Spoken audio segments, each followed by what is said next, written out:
Hello, guys. I am Shane Davis, 20-year comic book veteran. I hope you guys are having a great new year. I'm here with Yanzi Lynn, and today we are going through new Star Wars.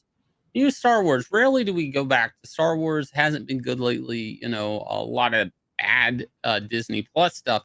But there is a new woman in charge, and this woman in charge wants to make men feel uncomfortable. Now, when you are working in creative and you're making a comic, you're making a movie, you're like, what do I want the audience to feel? Do I want them to feel shocked? Do I want them to feel scared? Do I want them to feel action and excitement, romance, maybe? All of these things. This person wants to make you feel uncomfortable, especially a certain demographic that kind of held up this IP for years, generations. Action, adventure, laser swords, spaceships, robots. Let's make men feel uncomfortable with that. What is the balance of activating a force for change, but also trying to permeate that patriarchy, that power structure? Is that a part of the calculation of your art as well? And what's been the reaction to that? Oh, absolutely. I like to make men uncomfortable. I enjoy making men uncomfortable. Not you, just not you. Not you. Point taken. Point taken. But it is important to be able to look into the eyes of a man and say, I am here, and recognize that. And recognize that I am working to bring something that makes you uncomfortable, and it should make you uncomfortable because you need to change your attitude. And it's only when you're uncomfortable, when you're shifty, when you have to have difficult conversations, that you will perhaps look at yourself in the mirror and not like the reflection, and then say, maybe there is something wrong with the way I think, or maybe there is something wrong with the way I am addressing this issue.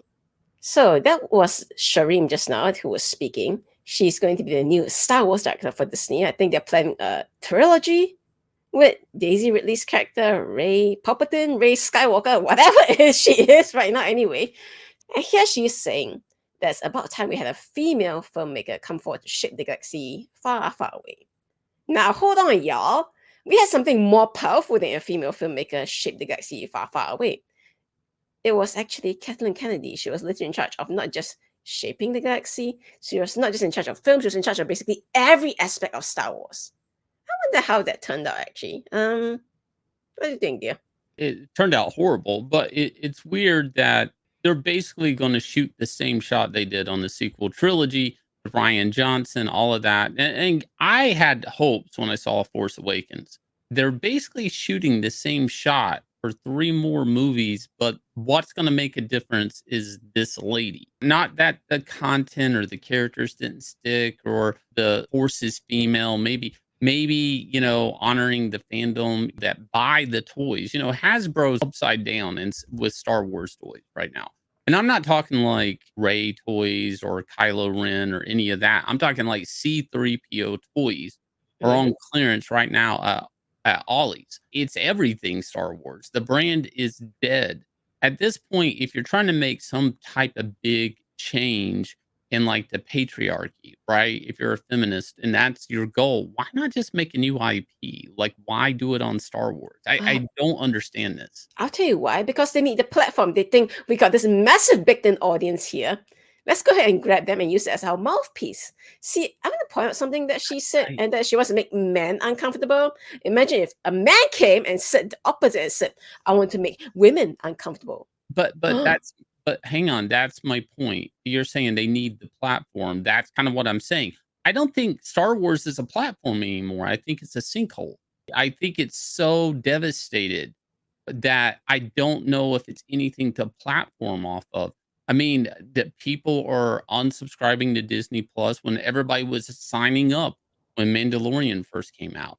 Ahsoka, not any big hit. People have heard some good things about Andor, but not enough to get me to go. Even if that's my point, even if they produce something good, there's so much bad it's tethered to that I don't want to invest in the Star Wars anymore. And I used to be the biggest Boba Fett fan. I would buy anything Boba Fett, and now I buy nothing.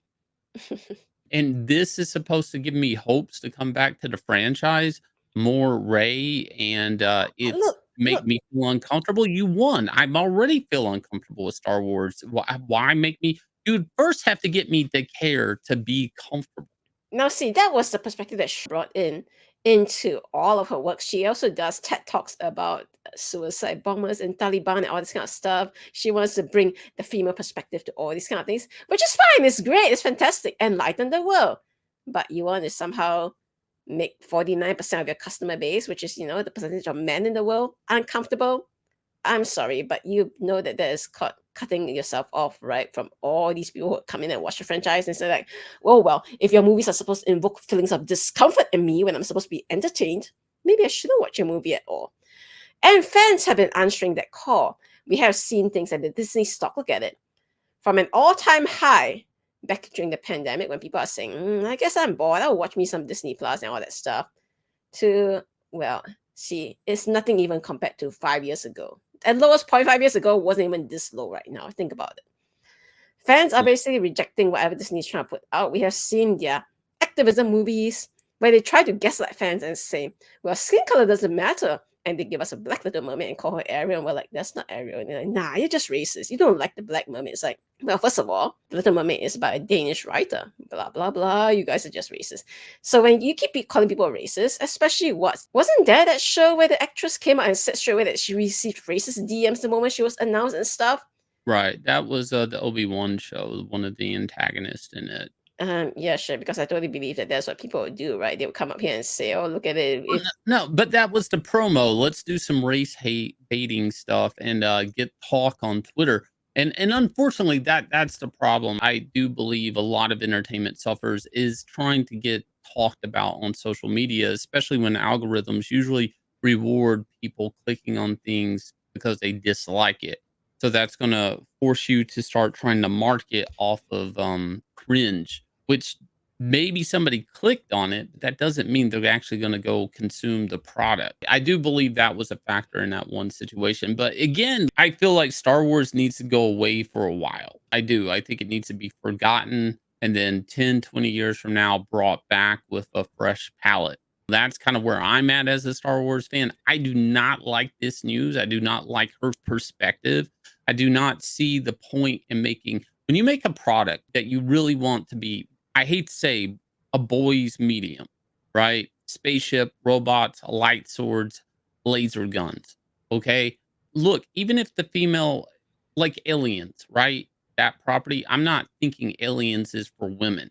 Okay. It's still a man's property, even though Ripley is the main protagonist. You have to understand your audience. And Star Wars, I hate to tell people, is mainly propped up by the pockets of white straight men. It always has been historically. That doesn't mean other people don't like it, of different demographics, of different race, of different sexual orientation, or there are women that like it. But they like it for the things it was, not for what it could be. Women didn't buy Star Wars hoping it would become a feminist movement. Let me use myself as an example. I'm a big fan of Terminators, Aliens, and RoboCop. You think they made that movie for me? No, they didn't. I just happen to like it because it's action and excitement and all, and most importantly, it's entertaining. I think that's what we need to approach everything from now onwards. In fact, I think this is how Disney should sound their call for a next director for the Disney Star Wars trilogy or whatever they're calling it now. They should come out and say, show me you're the biggest fan of this universe. Come out here and pitch me your stories. And then with the person with the best story should probably be made the director instead of somebody's like, I want to make men uncomfortable because that's what I should do as a woman. Oddly You enough, go, girl. we are in the age where fan films are better than the stuff that they expect us to pay for. If you guys will, please go hit like, subscribe, ring the bell to notifications for the channel as we are on our way to 10,000 subs this year. And help us out as Shane Davis's Extend Level Up is up on 9 Lives Comics and Indiegogo. Either one you want to back. The links are down below. I'll leave you guys with a trailer for this smash hit action adventure comic.